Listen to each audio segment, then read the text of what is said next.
This podcast is made possible by the listener members of Nashville Public Radio. This is the Nash Villager Podcast.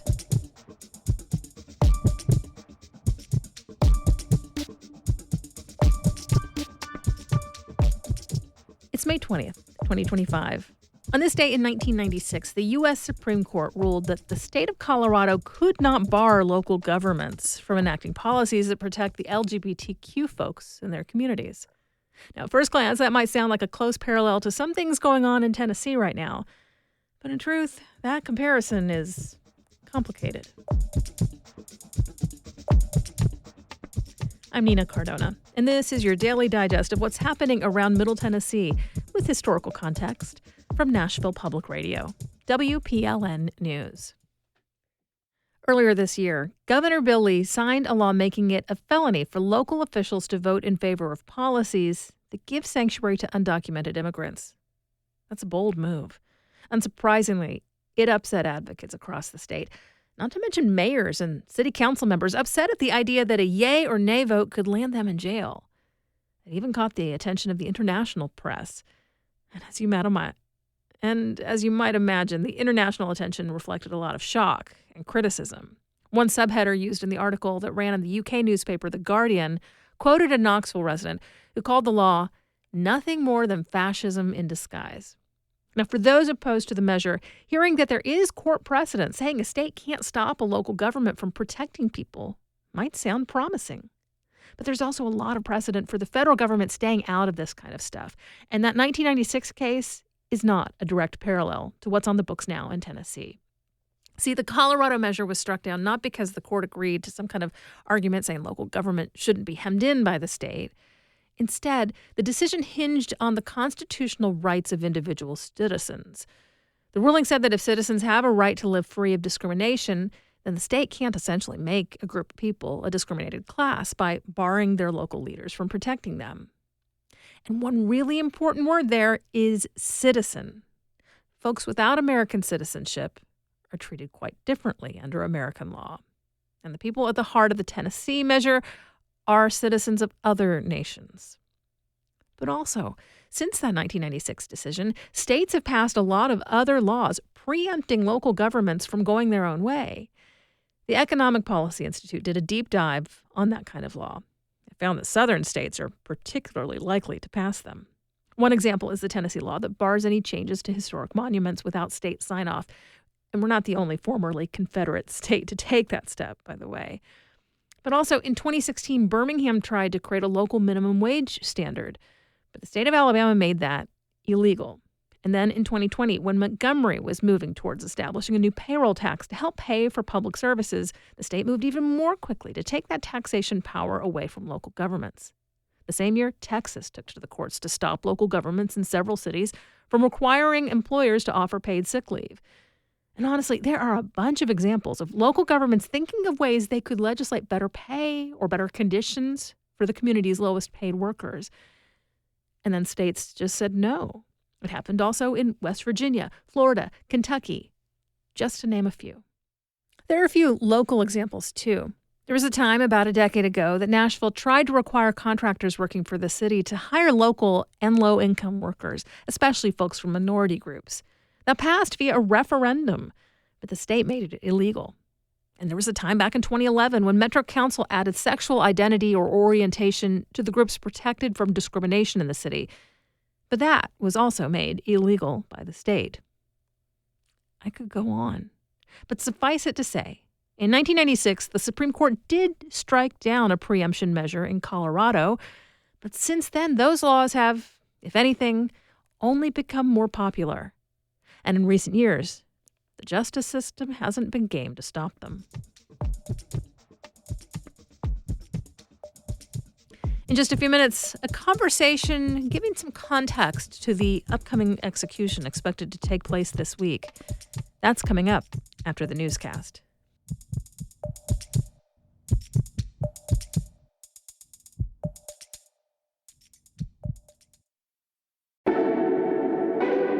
On This is Nashville, we're taking a journey into the identity of this place we call home. The old and the new, the glitzy and the gritty, the monumental and the human. What makes Nashville tick? What makes it unique? And where are we headed as a city? We're going deeper on the day's news, bringing you dynamic conversations and taking you with us out into the community. Join us weekdays at noon. This is Nashville. Here's the latest from WPLN News.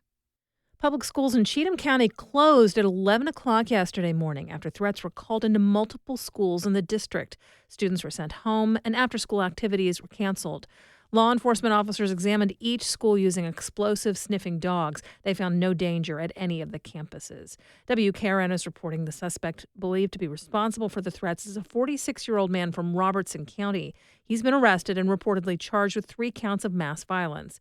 Cheatham County schools will resume classes today.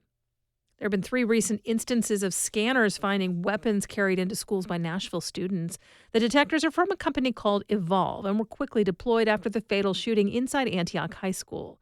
Metro Police say a student was detected with a loaded handgun at Whites Creek High School. Another student was found with a pistol in a backpack at Maplewood, and a loaded handgun was found on a student at Antioch High.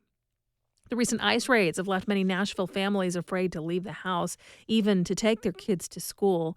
Teachers and advocates are warning that this could spark mental health issues for some students, especially in the face of family separation. WPLN's Camelia Burris reports. Kids are struggling to focus on their schoolwork, worried their loved ones could be taken away. I had a student whose mother was deported last weekend. They spent days not knowing where she was. That's Laura Verner, an elementary school teacher in Antioch. I had this little girl sitting on my classroom, right outside my classroom door on the floor during reading class, crying because she didn't know where her mom was. Verner also says many students have missed class since the ICE raids. One parent told Verner that she's scared of getting arrested while driving her daughter to school. It's just her and her daughter, and she's like, and then what will she do? Verner's asking the community for help, looking for people who are willing to help get these kids to school. One group helping these students is Conexion Americas. They offer after-school programs. But their executive director, Marta Silva, says kids have taken on more responsibility since the ICE raids left many of their parents unable to work. For the older kids, the senior kids, many of them have been taking the role of the leader of the household due to parents being fearful, not leaving home. Becoming the provider can derail these kids' futures. They're left with little time for homework if they can even stay in school. Silva advises people on how to prepare in case they are detained. She tells parents to have a plan for who will pick up their kids from school if they can't. With summer break starting soon and people unable to work, Silva says many immigrant families won't have enough food. We have been partnering with many other partners to provide food to some of the families in need. Both Verner and Silva expect kids to get more anxious during summer break when they are more isolated. Camelia Burris, WPLN News. Staff of the Tennessee Human Rights Commission have been told they will be laid off. A bill that passed the state legislature this year dissolved the commission and moved the human rights investigations to the state attorney general's office. But the Nashville Banner reports the layoffs contradict what the bill's co-sponsor, Republican Johnny Garrett of Goodlettsville, told fellow lawmakers during session. He said the current Human Rights Commission employees would be moved to the Attorney General's office, not laid off. Human Rights Commission staffers told the Banner they received emails informing them they could reapply for their current jobs by sending the AG's office a letter of interest and resume. HCA's TriStar wants to build a freestanding emergency department in Murfreesboro. The Nashville Business Journal reports the company is asking state regulators for the go-ahead to build a nearly $19 million facility with 11 exam rooms and an ambulance base. Meanwhile, in Montgomery County, Clarksville Now reports Ascension St. Thomas has plans to build a new full-service hospital there. Both companies say the communities they want to serve are growing quickly and need more medical services than are currently available. Both are in communities that do already have similar services provided by different companies. And both proposals need a certificate of need from the state before they can go forward. That official approval isn't always granted. The state has a history of determining that companies eager to expand their footprint overstate the need for services. And announcements of new hospitals or ERs are often followed by official complaints from competitors.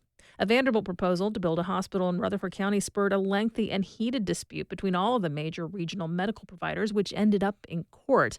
A similar fight over a proposed Spring Hill Hospital was debated for years in the early 2000s before being shelved. It didn't resurface or gain state approval until last year. For years, Bela Fleck has been perplexing music listeners. He's a Nashville banjo player who's performed finger-picking bluegrass, but he's also known for collaborating with avant-garde jazz artists and going to places no one else has gone with a banjo. He tells our Daily Show, This Is Nashville, that on his latest album, he perplexed himself by combining his banjo playing with a jazz drummer from Mexico and a harpist from Colombia. I was in that same position people are when they come see us. Like, what is this going to be? It's like, what's that going to be? I don't know how that's going to be. So I recorded a couple of tracks just to sort of see what it was like. And we were all like, oh, this is actually a complete musical sound with just the three of us. And if we can figure out how to voice it and how to find our place, it'd be quite unique. The trio's latest album, Archipelago, is out now. You can listen to excerpts of the album and the full conversation by searching for This Is Nashville wherever you get your podcasts. There's a new posthumous album from Nashville mainstay John Prine. The collection of cover songs is being released to raise money to support immigrants in this city who find themselves in crisis. The label Prine founded, Oh Boy Records, is now run by his family. That includes his widow, Fiona, who emigrated to the U.S. from Ireland, a point that is emphasized in the statement on the album's Bandcamp page. The limited edition EP will benefit the Belonging Fund, which is administered by the Community Foundation of Middle Tennessee. Prine died of COVID-19 early in the pandemic, and his death became an important local touchpoint for mourning at the time. In the years since, his family and label have strategically used Prine's music to raise awareness and support for marginalized groups. You'll find more news anytime at WPLN.org. From WPLN News in Nashville, I'm Nina Cardona. On Thursday, Tennessee plans to carry out its first execution since 2019 by means of lethal injection. This will be at least the fourth execution date for Oscar Smith, who was convicted of killing his estranged wife and her two sons in 1989.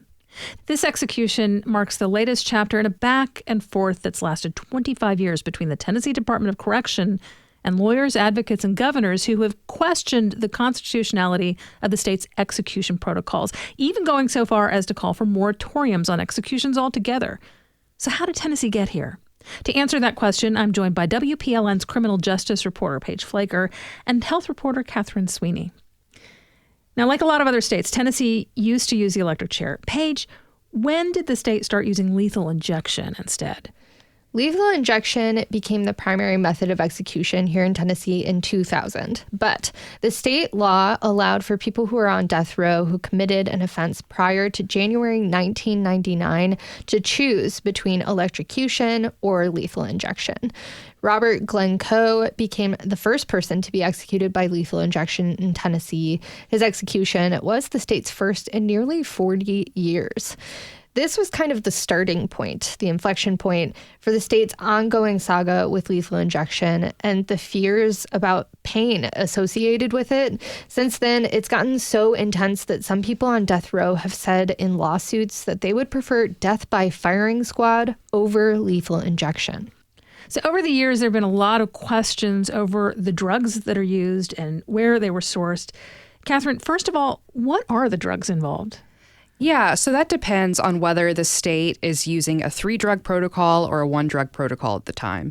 If it's the 3-drug protocol, first they give the person a sedative, and then a paralytic, and then a drug to stop the heart. Or if it's just one, it basically causes an overdose. So right now, Tennessee's new protocol that came out in January is using just one drug, pentobarbital. And all of those kind of come with a lot of concerns. So one, autopsy reports of people who have undergone lethal injection have revealed that regardless of which drugs they're using, lethal injections cause this kind of lung damage that can create the sensation of being waterboarded while they die. It's because there's fluid buildup in the lungs. Pharmaceutical companies, because of that, and just generally not wanting their products to be associated with death, refuse to sell their drugs for use in executions. So states have to go underground. And that usually means one of two things. They go to a compounding pharmacy, which is a local little lab that is not as regulated as a regular manufacturer, and they make copies of drugs. And those copies are not FDA regulated. Or they go to what's called colloquially the gray market, which means they're getting commercially made drugs, and then somehow those are being diverted out of the really tightly regulated distribution controls that these drug companies have. And critics would point out that this is basically illegal diversion. And, some evidence to their case is the DEA has confiscated Tennessee's lethal injection drugs before. Well, the man who's scheduled to die this week is Oscar Smith. He's been scheduled for execution several times. It's been stopped each time so far. Maybe the most dramatic time was 2022. What happened then, Paige? Governor Bill Lee halted the execution of Oscar Smith in 2022 just an hour before it was scheduled to take place. The governor's office said it was discovered that the medication doses hadn't gone through the quality tests that are required of those meds. He called for an independent review of the process and for staffing changes at the Tennessee Department of Corrections. So a former U.S. attorney was brought in to lead that third-party review of the state's lethal injection protocol.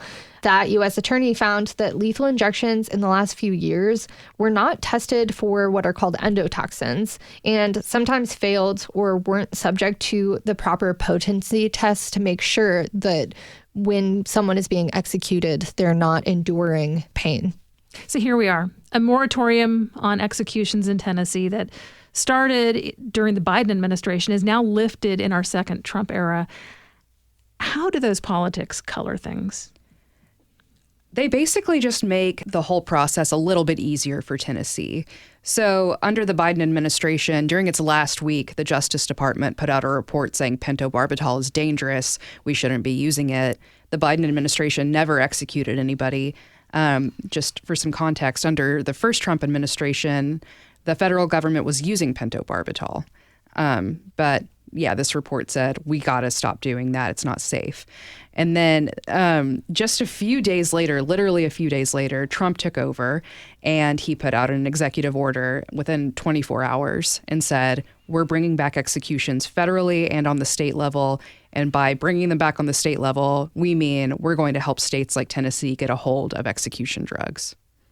Well, Catherine Sweeney is WPLN's health reporter. Paige Flager covers criminal justice for WPLN News. You can find a timeline of Tennessee's use of lethal injection drugs at WPLN.org. This is Nashville's local news and NPR station, 90.3 WPLN News.